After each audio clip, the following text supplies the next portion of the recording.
আমার ছাগল আমি 50 লাখ বেচবো। আমরা কি জোর করে কাস্টমার আনছি? আনি নাই। দর্শক দেখতে পাচ্ছেন আমরা কিন্তু এই মুহূর্তে আছি সাদেক এগ্রো, যেটা কিনা উচ্ছেদ অভিযান চলছে এখানে।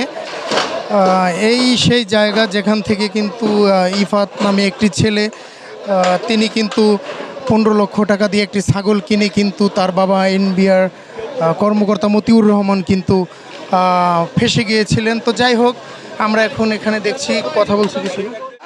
কারণ এটা খালের জায়গা ছিল না, এটা খালের জায়গা ছিল না। এটা যে মালিক, সে সকাল থেকে আমাদের সাথে উপস্থিত আছে।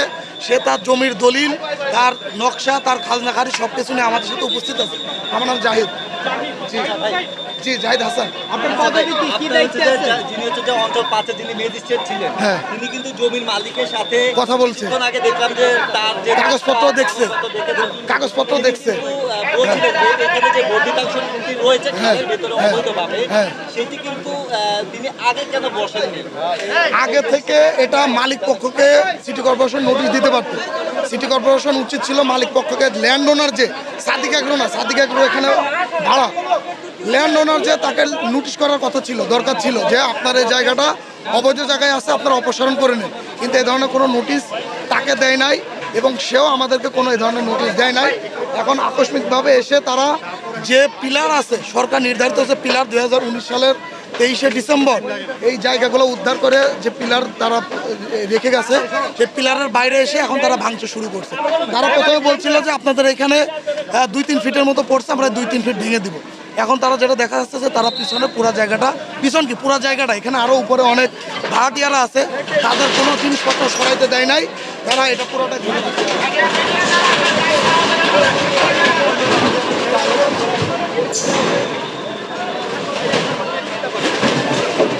দর্শক দেখছেন যে আসলে কিন্তু একদম সাদিক এগ্রো ঘুরিয়ে দিচ্ছেন ম্যাজিস্ট্রেট যারা কিনাকে এখানে পরিচালনা করতে এসেছেন। তো দেখতে পাচ্ছেন এখানে যারা কর্মকর্তা যারা আছেন তারা কিন্তু তাদের প্রয়োজনীয় জিনিসপত্র কিন্তু সরিয়ে নেওয়ার চেষ্টা করছেন। তো এখানেই কিন্তু থাকতো সেই কোটি টাকা দামের গরু, ছাগল থেকে শুরু করে বিভিন্ন প্রজাতির প্রাণী কিন্তু এই সাদিক এগ্রোতেই কিন্তু রাখা হতো আর কি।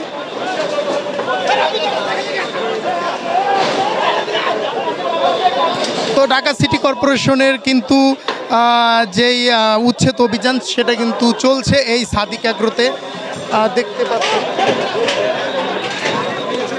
পরবর্তীতে আমাদেরকে জানাইছে যে বিল্ডিংয়ের এক কোণায় 2 ফিট আছে খালের জায়গা, 2 ফিট, এই 2 ফিট আমরা ভেঙে দিব। কিন্তু এখন দেখা যাচ্ছে তারা সে 2 ফিটের জায়গায় পুরো জায়গাটা ভেঙে দিচ্ছে এবং উপরে অনেক ভাড়াটিয়া আছে। এই ল্যান্ড ওনার যিনি, উনি নিজেও থাকে উপরে। এখন তাদেরকে কোনো মালামাল সরাইতে দিচ্ছে না, এরা সম্পূর্ণভাবে একেবারে ইচ্ছাপ্রণোদিতভাবে পুরো জায়গাটা ভেঙে দিচ্ছে। এই জায়গাটা যদি অবৈধ জায়গায় যদি হয়েও থাকে, এখানে একটা নোটিশ দেওয়ার কথা, 3 দিন, 2 দিন, 1 দিন, 2 ঘন্টা, 5 ঘন্টা একটা সময় দেওয়ার কথা। আমাদের এই জায়গাটা খালি আছে, আমাদের সমস্যা নেই, কিন্তু উপরে অনেক ভাড়াটিয়ারা আছে। আমাদের ছাগলগুলো আছে, আমাদের অন্য জায়গা আছে, আমরা সরাই দিচ্ছি। আমাদেরকে প্রথমে বলছিল যে 2 ফিট জায়গা আছে ভিতরে, 2 ফিট জায়গা আমরা ভেঙে দেবো। এখন তারা দেখা যাচ্ছে পুরো জায়গাটা ভেঙে দিচ্ছে। ইনচার্জ সাদেক এগ্রো ইনচার্জ, এটা ইলিগেল, আমাদের কোনো জানাই নেই, আমাদের কোনো নোটিশ দেওয়া হয় নাই। অ্যাটলিস্ট আমরা বলছি 10 মিনিট সময় দেন, জেনারেটর সরাই, এই 10 মিনিট সময় দিল না। 10টা মিনিট সময় দিল, আমাদের তো জানাবে আগে। এটা তো ইলিগেল না, এটা বৈধ, এটা মালিকানা আছে, মালিক আছে। এর আগে একবার ভেঙে হয়েছে, তারপরে নতুন করে যে পিলারে দেওয়া হয়েছে, পিলারে অনুযায়ী আমরা আবার রুম করছি। এটা তো পুরা ঈদের খবর, না ছাগল ছিল। ঠিক আছে, আচ্ছা আমরা কাজ করি, পরে কথা বলবো। আর আপনারা ছাগল নিয়ে পড়ে আছেন, পাকিস্তানের 2টা ছাগল বিচ্ছে চলছে। আমার ওইখানে যে আপনাদের পশুগুলো আছে, এদের কি হবে আসলে? আমাদের ব্রাঞ্চ আছে না, আমাদের একটা বিশাল বড় খামার। আপনার নামটা? আমার নাম সুমন খান। আপনি কি দায়িত্বে আছেন? একটু কথা বলুন ভাই। দর্শক দেখছেন এখানে যে প্রাণীগুলো ছিল সেগুলো কিন্তু এই জায়গা থেকে সরিয়ে নেওয়া হয়েছে, অন্যত্র সরিয়ে নেওয়া হয়েছে। তো উচ্ছেদ অভিযান কিন্তু চলছে, এখনও চলমান আছে। দেখতেই পাচ্ছেন উৎসুক জনতার ভিড়, গণমাধ্যম কর্মীরা এখানে কিন্তু ভিড় করছেন এবং এখানের যেই উচ্ছেদ অভিযান সেটা কিন্তু এখনও চলমান আছে। এখানে যারা সংশ্লিষ্ট আছে তারা কিন্তু অভিযোগ করছে তাদের বিরুদ্ধে অন্যায়ভাবে এটি পরিচালনা হচ্ছে উচ্ছেদ অভিযান। আমরা ল্যান্ডওনার থেকে ভাড়া নিছি, সাদিক এখন তো ল্যান্ডওনার থেকে ভাড়া নিছে, ল্যান্ড তো সাদিক এগ্রোর না। এখানে যতগুলো প্রতিষ্ঠান আছে সাদিক এগ্রোর ঘর আছে, একটা তো সাদিক এগ্রোর না। হ্যাঁ, আমাদের তো এর আগেও 2 বার এসে ভেঙে দিয়ে ওখানে পিছনে পিলার দিয়ে গেছে। আপনারা যান পিছনে পিলার দেখবেন, পানি উন্নয়ন বোর্ড আসছে, তারপর হচ্ছে আপনার ওই যে আপনার ভূমি সচিব আসছে, তারা এসে পিছনে পিলার দিয়ে গেছে। আপনারা দেখেন এটা তো এখন ল্যান্ড ওনার যে সে আসছে, আমরা তো জানি না যেটা ভেঙে ফেলবো, কারণ আমরা তো আছি ভাই এখানে। তো আমাদের স্থাপনা, আমাদের স্থাপনা তো হচ্ছে বাড়িওয়ালার। আমরা এখানে যেহেতু আমাদের মালামাল আছে, তো আমাদের মালামাল আমাদেরকে করবে না, ইনশিওর করবে না। আমরা তো কিছু জানি, আমরা তো রিল্যাক্স আছি। কারণ কি, কারণ আমাদের তো কোনো প্রবলেম নাই, আমাদের ভাড়া জায়গা বলে ল্যান্ড ওনারের কাছে করবে, ল্যান্ড ওনারকে নোটিশ দিবে, ল্যান্ড ওনার আমাদেরকে বলবে। এক্স্যাক্টলি নিয়ম তো সেটাই। আমার নাম বাঁধন। আমি কোনো ইনচার্জে নেই, কোনো কিছুতে নেই। আমি আসলে সাথে কোনো কিছুই না, বাট আই নো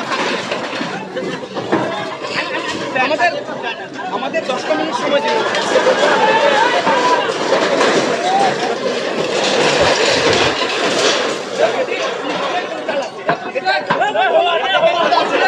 দর্শক দেখছেন যে সিটি কর্পোরেশনের যে মেশিন, সেই মেশিন দিয়ে কিন্তু ঘুরিয়ে দেওয়া হচ্ছে সাদিক এগ্রো।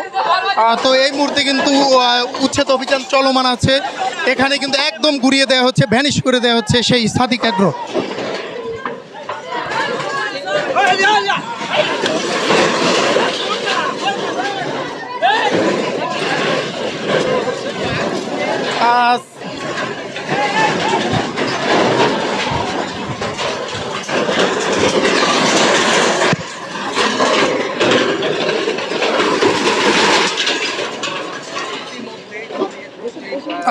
দর্শক দেখছেন যে সাদিক এগ্রো কিন্তু একদম ঘুরিয়ে দেওয়া হচ্ছে। এই সেই জায়গা যেখান থেকে কিন্তু 15 লক্ষ টাকা দিয়ে 15 লক্ষ টাকা দিয়ে কিন্তু ছাগল কিনেই কিন্তু ফেঁসে গিয়েছিলেন সেই ইফাতের বাবা।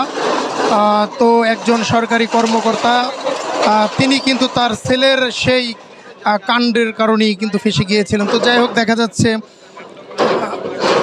এখানে উৎসুক জনতার ভিড় দেখা যাচ্ছে। মধ্যে পড়ে কিনা আপনাকে জানতে হবে ওয়াসা বা পানি উন্নয়ন বোর্ড সিটি কর্পোরেশনকে কবে কাজগুলো বুঝিয়ে দিয়েছে, খালটাও বুঝিয়ে দিয়েছে। এটা কিন্তু বেশি দিন হয়নি, 1 থেকে 1.5 বছর। তো আর এগুলা ভরাট হয়েছে আজকের থেকে 10 বছর 12 বছর আগে। আমি কাউন্সিলর হয়েছি 4.5 বছর। তো আপনি ক্যালকুলেশন নিশ্চয়ই পেয়ে গেছেন। আমার সিটি কর্পোরেশনই খালের মালিক হয়নি, তো আমি উদ্ধার কাজ আটকাবো কোথা থেকে? এটা আপনারা ওয়াসাকে প্রশ্ন করবেন, সিটি কর্পোরেশন কেন? কারণ আমরা যে অবস্থায় পেয়েছি সেই অবস্থায় বর্তমানে আছে। আমরা সিটি কর্পোরেশনের আওতায় পাওয়ার পরে আপনি দেখেছেন ট্রাক স্ট্যান্ড আমারই ওয়ার্ডে উচ্ছেদ হয়েছে, একটা পার্ক করা হচ্ছে, লালতলা বাজার ছিল অবৈধ, সেটা উচ্ছেদ করা হয়েছে। এখন আমরা বসিলাতে উচ্ছেদ কাজ করছি এবং এই কাজটা আমাদের পাইপলাইনে ছিল, ওইখানেও কাজ চলছে। এটা আমাদের 2 সপ্তাহ পরে থেকে ধরার কথা ছিল এই কাজটা। তো এখন যেহেতু একটা মিডিয়াতে মানে আপনারা চলে আসছেন বা আমরা একটা নোটিশ করার করেছি, এর জন্য আমরা দ্রুত কাজটা শুরু করছি। কিন্তু আস্তে আস্তে রামচন্দ্রপুর খালটা পুরোটাই উদ্ধার করা হবে আর কি। জাস্ট পাইপলাইন একটা প্রশ্ন করতে চাই যে এই জায়গাটি 2019 সালে একবার উচ্ছেদ করা হয়েছিল। জি, সাবেক মন্ত্রী পরিষদ সচিব বা পানি সম্পদের যখন তৎকালীন সচিব ছিলেন জি কবির বিন আনোয়ার নেতৃত্বে এই জায়গাটি করা হয়েছে, উচ্ছেদ করা হয়েছিল। তারা আবার এখানে কোন বলে বা কোন জায়গা থেকে তিনি আবার এই জায়গাটি স্থাপন করেছেন? দেখেন, আমি 2002 সাল থেকে কাউন্সিলর হয়েছি, তার আগে আমি কোনো রেকর্ড এখানে বলতে পারবো না। কি ছিল, কিভাবে হয়েছে না হয়েছে, সেটা তো আমার জানার কথা না। আপনারা আজকে আমাকে প্রশ্ন করছেন লোকাল কাউন্সিলর হিসাবে। আমি যখন থেকে কাউন্সিলর আছি তখন থেকে আমি হিস্ট্রি বলতে পারি, তার আগে হিস্ট্রি তো আমি বলতে পারি। এলাকার বাসিন্দা ছিলেন? এলাকার বাসিন্দা ছিল, আমার এখানে আসা দরকার পড়তো না। আরেকটি বিষয় আপনার কাছে জানতে চাই, আমরা দেখেছি ঢাকা শহরে অবৈধ খাল উচ্ছেদ হয়েছে, কিন্তু সেটি আবার দিনে দিনে ভরাট হয়ে গিয়েছে। এরপরে নিশ্চয়ই কাউন্সিলরের দায়বদ্ধতা। জি অবশ্যই। জি, আপনি অন্য 54টা ওয়ার্ডের মধ্যে এটা একটা ওয়ার্ড। তো এই ওয়ার্ডে কি হয়েছে সেটা আমি গ্যারান্টি দিয়ে বলতে পারবো। ট্রাক স্ট্যান্ডের মতন বড় জায়গা উদ্ধার করেছি, সেটা এখন আমরা পার্ক বানিয়ে ছেড়ে দিয়েছি, যেখানে পানি আছে, মানুষজন বসছে, বিনোদন কেন্দ্র হয়েছে, গাছ লাগানো হয়েছে। এখন আরেকটা উদ্ধার করেছি লালতলা বাজার যেটা বলে, সেটাকে আমরা অলরেডি সিটি কর্পোরেশনের আওতায় এনে পার্ক তৈরি করে দিয়েছি। এটাও যখন উদ্ধার হবে, এখানে তো আর কিছু উদ্ধার হচ্ছে না, এখানে যেটা উদ্ধার হবে এখানে পানি প্রবাহ চলাচলের ব্যবস্থা করে দেওয়া হবে, সেটা মেগা প্রজেক্টের মধ্যে আছে সেই ব্যবস্থাটা।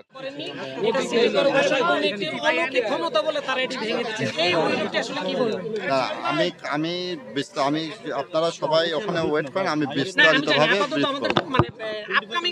না না, এখানে অলৌকিক কোনো ক্ষমতা কাউকে দেওয়া হয়নি। আইনের ঊর্ধ্বে সিটি কর্পোরেশনও না, আইন দিয়েই আইনের মাধ্যমে করা হয়েছে। খাল সিটি কর্পোরেশনের কাছে সরকার হস্তান্তর করেছে, লুক আফটার করে সিটি কর্পোরেশন। এখানে মাননীয় মেয়র মহোদয়ের নির্দেশনে এখানে যেটি হয়েছে, এবং শুধু এখানে আইনের এখানে গতকালকে এটা এর পরিমাপ করা হয়েছে, এর আগেও পরিমাপ করা হয়েছে, এদেরকে একাধিকবার নোটিশ দেওয়া হয়েছে। শুধু সাদেক এগ্রো না, একাধিক এগ্রো ফার্ম এবং অবৈধ স্থাপনা যারা ছিল তাদের সবাইকেই নোটিশ দেওয়া হয়েছে যে আপনারা খালের অবৈধ জায়গাটা অবমুক্ত করে দেন। এবং আপনারা দেখেছেন এর আগে আমরা ট্রাক স্ট্যান্ড উচ্ছেদ করেছি, আমরা একাধিক ভবন ভেঙেছি। তারই অংশ হিসাবে আজকে এখানে হচ্ছে যে আমরা খাল উদ্ধার করতে এসেছি। তাদের অভিযোগ হচ্ছে যে আপনারা জোর জবরদস্তি তাদের না, আমাদের জোর জবরদস্তি তাহলে তাদের কোনো ডকুমেন্ট থাকলে সেটা আমাদের দেখাবে যে আমরা এটা খালের অংশ না, এটা আমাদের অংশ, দেখাক, আমরা সেটা করে দেবো। আমার সার্ভেয়ার, পানি উন্নয়ন বোর্ডের সার্ভেয়ার, গভর্নমেন্টের সার্ভেয়ার এখানে আছে, এখানে যারা জমি পরিমাপ করে তারা এখানে আছে। তারা যেহেতু এখানে যেটা পরিমাপ করে যেটা পেয়েছে, যেটা বৈধভাবে এটা উচ্ছেদ করা হচ্ছে, এখানে কোনো অলৌকিক ক্ষমতা, এখানে কোনো ইন্টেনশন, কোনো কিছু ইন্টেনশনালি কোনো কিছু করা হচ্ছে না। কিন্তু খামারের যারা কর্মচারী রয়েছেন তারা বলছেন যে তাদের কোনো সতর্ক বা আগে থেকে নোটিশ। খামারের কর্মচারীকে তো আসলে আমরা সতর্ক করার কোনো সুযোগ নাই, খামারের মালিককে সুযোগ আছে। খামারের মালিককে আমরা এর আগে সতর্ক করেছি, চিঠি দিয়েছি, আমরা একাধিকবার খামারের মালিককে আমরা হলো যে ডকুমেন্টের আমাদের কাছে যদি দেখতে চান, সেটা হচ্ছে ওনাদের একাধিকবার হলো যে আমরা ওনাদের হচ্ছে যে বলেছি যে এই জায়গাগুলি থেকে আপনারা অবৈধ স্থাপনা সরিয়ে ফেলেন, ঠিক আছে, ঈদের আগেও বলেছি। তো এখন ওনারা সরাননি, সেটা ওনার বিষয়। এখন আমি তো কর্মচারীর সাথে আসলে আমি কথা জানি না কর্মচারীরা কি বলছে।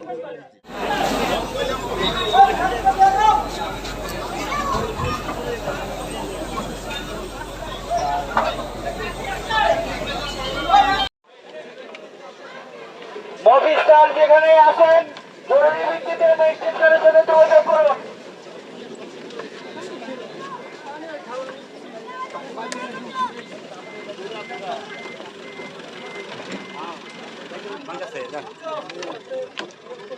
মানুষ কি করে থাকছে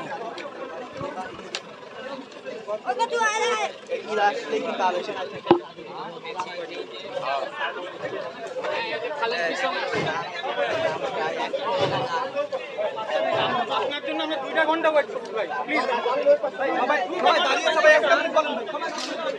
সবাই দাঁড়িয়েছে 2 ঘন্টা ওয়েট। সমস্ত জায়গা সবাই এই শহরের মানুষ, সাধারণ মানুষ